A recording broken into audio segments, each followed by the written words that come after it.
د سیاست ته شایستګي ختمه شوه خو په دې تېرو څلورو ورځو کې زما خیال چې تاسو ټولو واقع خبرې ته رارسېدلې کومه چې درته ما کوله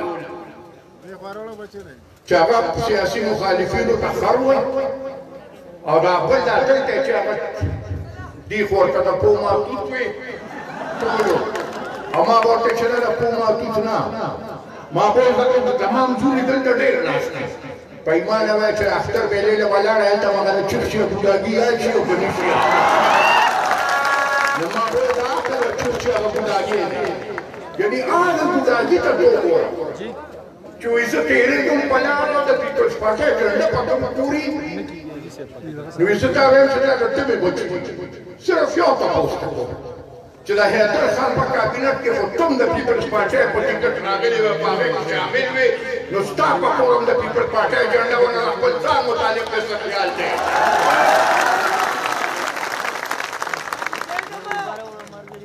سیاست د ښایستګۍ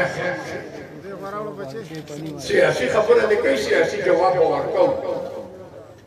حتی لوسه به زمونږ دا کوشش چې موږ ذاتیاتو ته پوه شو خو دا یو خبره ده په کلو غوږونه واوري د پښتو متل وي ته زما پته مور مه کنځه زما ستا ښې مور سره کار نشته که څوک را سره حساب کتاب کوي د پلار کوي او که د مور کوي او که د نیکه کوي زه ورته تیار یم لا میداني ایسي را چې زموږ کپتان یار بل څه به یې وویسته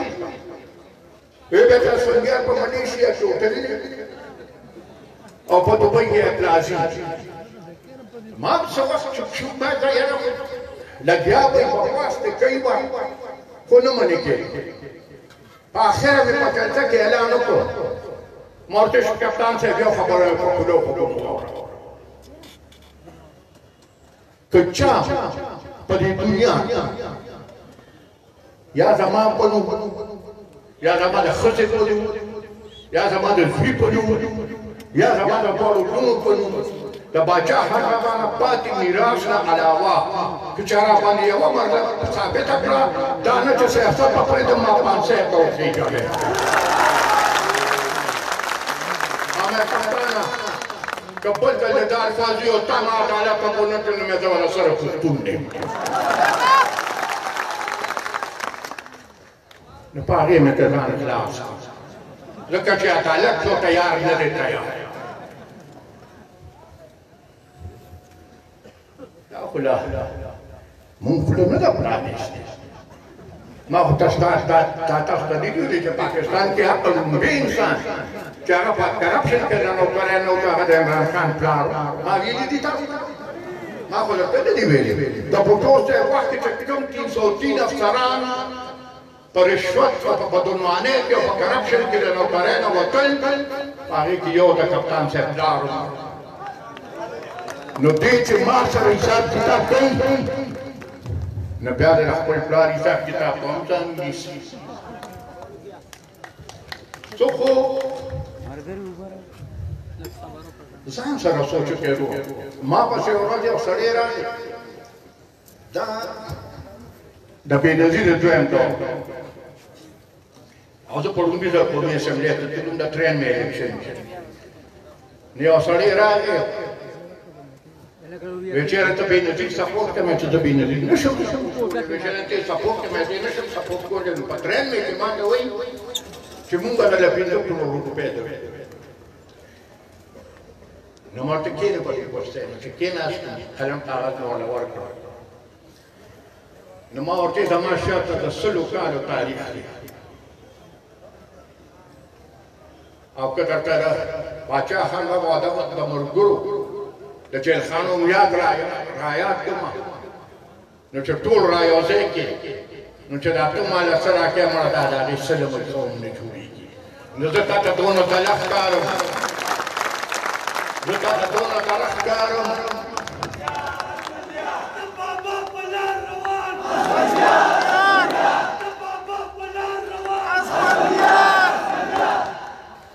مې زه تاسو ته دونه تلف ښکارم چې زه به د باچا خان به و د هغه د ملګرو هغه جدوجهد په سرو ټکو باندې خرڅ کړ ما ورته ویل چې ګوره ما خو ډېر دلته زما ملګري موجود دي دوی ګوان دي ما به داسې سیاست نه کوم چېرته چې به الیکشن راغی د بابا په سیټ کې به بیا لګوم خپل ټک ټوک به مې کوم خو چې په کومه ورځ باچا خان بابا جنازه یوړه جلال آباد ته او دیم له حته کوزه نو دغه ټبر سره مې لاله وځو ما ورته چې بابا زه تا سره نن قسم کوم چې تر کومه پورې په دې وجود کې ساه ده او تر کومه پورې په دې وجود کې وینه ده تر هغې پورې به ستا منظور او ستا مقصد ته روان یم ځان به وررسوم او خوشحاله په دې چې دغې دواړو مشرانو د هغې د ملګرو په برکت او ستاسو په ملګرتیا زما او ستاسو څونه مشران صرف په دې نوم جیلخانو ته تللو جایدادونه زه بچي وو وژلي شوي وو چې هغې ویل چې زموږ د خاورې له نوم راکړه نن د باباګان په برکت او ستاسو په مرسته د حق د خاورې نوم پښتونخوا شو که پښتونخوا نه شو او یاره زه خو دې پښتونخوا ته خیر رسم خوشحاله او دا نواز شریف چې خوله راغونډه کړو دی ورته پښتونخوا وایي قسم د ډېر خوشحاله شم ځکه چې ټول کې لوی مخالف د پښتونخوا د ټکي چوناغون کې د ولي خان اخرني تقریر آیات کې عزتونه على فیسبوک اوس هم شته باچا خان اخر د افتتاح تقریر چې د هغه کوم هغه زمون د هغه د ژوند اخرني تقریر او تقریر چې هغه شروع کړو د ولي خان بابا الفاظ ته وایي چې پښتنو زه نن تاسو ته نصیحت زه نن تاسو ته خپل وصیت په حال کې ناست او د حال نه بعد چې څونه خلک ټولې دنیا چلوي وصیت د ولي خان شو وی زما قوم شته زما ځمکه شته زما خاوره شته خو زما د ځمکې او زما د خاورې نوم نشته دا یې لومړی وصیت اخو که خیري پوره شو هغه سترګې خو باباګانو خو چتې شوې دویم وصیت چې ولي خان کوو نو هغه دا ووایي چې زما د بچي د خولې وړی ده خو د پنجاب بچی پرې مړېږي زما بچی اوږې تکې په اتلسم ترمیم کې که ټوټل دي نو 90% حقن والا یم که خیر یې مونږ راوړه دې پښتنو بچو له د دې خوب کې تېر کړو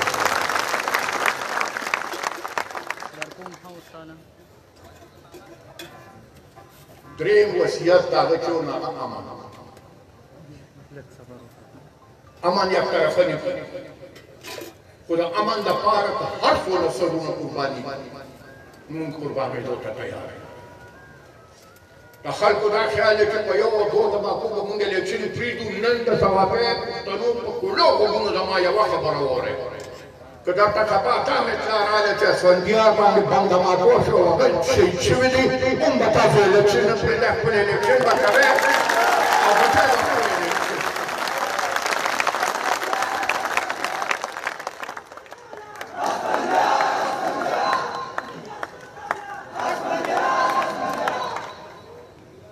خلکو مقصد ګوره د 2018 او 2013 کې یو فرق دی په 2013 کې صرف تاسو ټارګټ نن کیسه بل شي یو حمله په موږ وشوه هارون بلور او هغه ملګري پکې شهیدان شول دویمه حمله په اکرم دوراني وشوه درېیمه حمله په مفتون کې وشوه مطلب دا دی چې د دشمن اراده دا ده چې په دې ملک کې د انتخابات نه کېږي خو زه ټولو قوتونو ته دا وایم که نګران حکومتونه دي او که نور قوتونه دي چې په هر څه وجه انتخابات په پاکستان کې ونه شول او د پاکستان خلکو له د اختیار تاسو ورنه کړو چې هغوی د ځان له حاکمان خوښ کړي نو د پاکستان به دومره لوی نقصان تاسو وکړي چې د هغې تاسو تصور هم نه شئ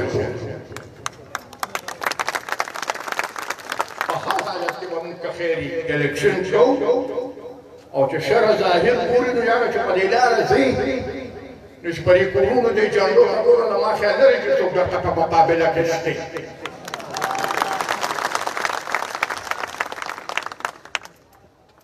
تاسو خبره پاټیان علاوه یو ځای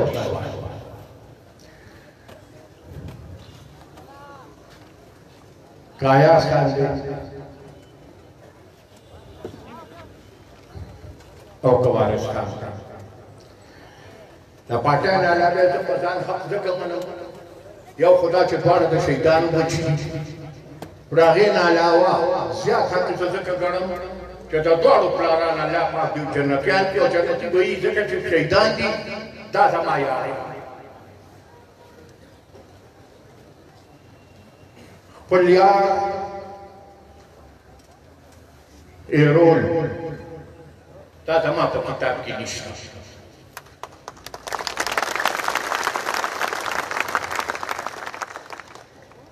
فیصله استاد یو خبر ته دولت دی بل خوا پښتو ده یو خوا پیسه ده بل خوا قرباني ده فیصله تاسو پیسه باندې او قرباني باندې دولت باندې او سیاست باندې د دې خپلو بچو د دې پوښتنې خاورې په څه قیمت تاسو یې کړئ پیسې درته یو سړي درکړي څونه بولو او چې خرج شي نو مړه هغه خو بیا نسلونو ته دنیا چغې وایي چې ته ستا هغه پلانې خرج شوی غریبي به راټینګو ستاسو د خوښې نمایندګان هم درکړي ما خو درته وویل په ایمان یې وایه چې د ایاز خان ستاسو د خوښې دی او که ستاسو د خوښې نه دی وارث خان ستاسو د خوښې دی او که ستاسو د خوښې نه دی موږ خو ستاسو د وینا مطابق ټکټونه ورکړي دي نو ستاسو ذمهواري ده پاسې لکه د لیوناسې په دې ثوابه کې خواره شي هر یو کور چې داسې کوڅه پاتې نه شي چې هغه سبا یو کور داسې نه وکړي چې ما له د سرې ټوپۍ خاوند کور ته نه در راغلی ما نه یې نه ده ورکړي داسې کور به په ثوابه کې نه پرېږدی هر یو نه پسې کینه بمبینه کې که زاري وي که جرګه وي که ننوات د دې خاورې په خاطر د پښتون قوم د بقا په خاطر دا په تاسو فرض دی چې پاتې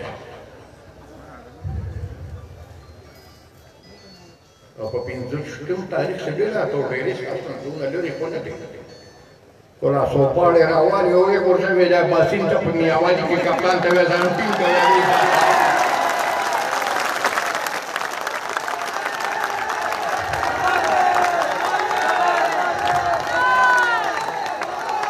که تباه دی او که برباد دی نه مسله په دې نه حل کېږي که څوباړې تباه دی او که برباد دی خو دې سیند ته به یې وړې او کپتان له به اواز ورکوې چې دره د څوباړې کې کېږي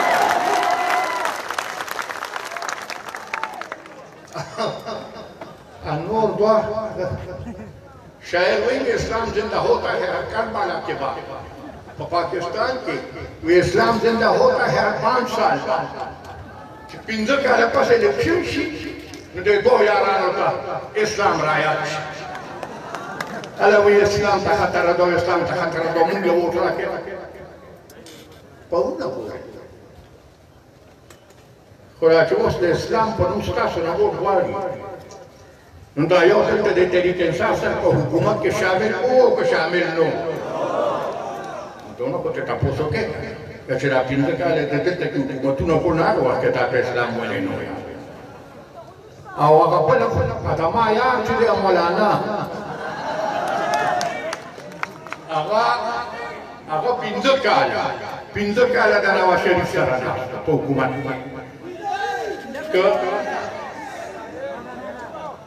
که په حقیقت هغه اصلاح غوښته نو د فاټا د انضمام بل د اسمبلی په سکرټریټ کې و هغه روح په پیش کېدو او د مولانا نواز شریف په چیت کو دور ته ټلیفون کوي دا بل واپس کړه هغه بل واپس کړ چې را فاټا بل دې واپس کولو شو په خوانه نو تا ورته چې شریعت نافذ کړه کنه شریعت خو نو هم نه دی غشته غته نن ورته اسلام بیا وریاد شو اوس په کتاب یو ځل تاسو ته شوې چې نه دا قرآن دی هغه قرآن نه دی کتاب دی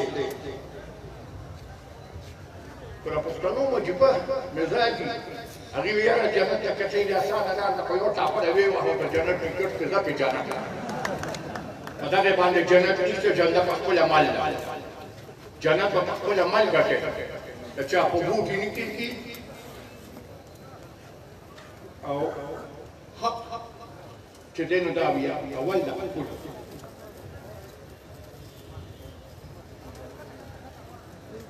نن ورته تاسو وګورئ نو په دې ټوله صوبه کې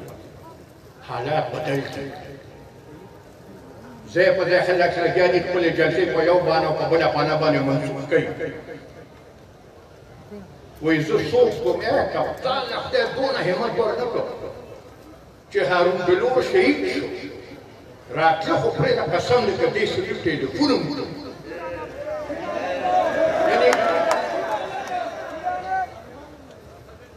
هغه بیا رسو کړی و که چې به انټرویو زما وشوه نو بیا راغې ته واله هغه مله چې ما ګیله وکړه د ګیلې نه پس چې زه ټیم دی راته نو بیا خو به ډېر پرېښوان په اختر ورځ په سهار نواز شریف لندن کې